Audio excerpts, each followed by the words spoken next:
Kubera movie எப்படி இருக்குன்னு சொல்லிட்டு நம்ம இந்த வீடியோவில் பார்க்கலாம். அதாவது தனுஷ் ஒரு பிச்சைக்காரனாக நடிச்சிருக்காரு இந்த படத்தில். ஸோ எத்தனை ஹீரோக்கள் இந்த மாதிரி ஒரு காஸ்டியூமுக்கும் இந்த மாதிரி ஒரு கேரக்டருக்கும் ஒத்துப்பாங்க அப்படின்றது தெரியல. நடிப்பின் அசுரன் தனுஷ்னு சொல்லுவோம். ஸோ அதே தான் இதிலையும் காமிச்சிருக்காரு. ஸோ என்ன கேரக்டர் இருந்தாலும் நான் பண்ணுறேன் அப்படின்ற மாதிரி இறங்கி பர்ஃபார்மன்ஸை பண்ணியிருக்காரு இந்த படத்தில். ஸோ இன்னொரு நேஷனல் அவார்டுக்கு இவர் ரெடி ஆகிட்டார் அப்படின்னு தான் சொல்லணும். என்னங்க பர்ஃபார்மன்ஸ், அந்த பிச்சைக்காரனாக இருக்கும்போதெல்லாம் பயங்கரமான பர்ஃபார்மன்ஸ் பண்ணியிருக்காரு. அது மட்டும் இல்லாமல் தனுஷ் இன்ட்ரோவே பார்த்திங்க அப்படின்னா 25 மினிட்ஸ் கிட்ட ஆயிடுது. ராஷ்மிகாலாம் 1.25 மணி நேரம் கழிச்சு தான் வராங்க.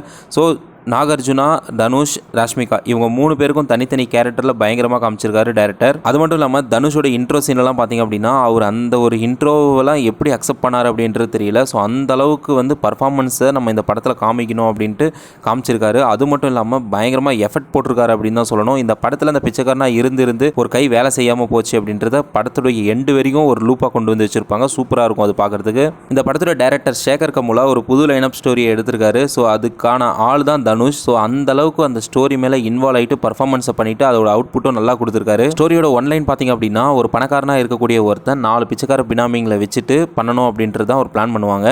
பட் அப்படி இருக்கும்போது பிச்சைக்காரனாக இருக்கக்கூடிய தனுஷ் அவங்களுக்குள்ளே போயிட்டு அதுக்கப்புறம் என்ன நடக்குது அப்படின்றது தான் ஃபுல் ஸ்டோரியே. ஸ்டோரியோட ஒன்லைன் பார்த்தீங்க அப்படின்னா பணக்காரனாக இருக்கக்கூடிய நாகார்ஜுனா 4 பிச்சைக்கார பினாமிங்களை வச்சுட்டு ஒரு சம்பவம் பண்ணணும்னு நினைப்பாரு.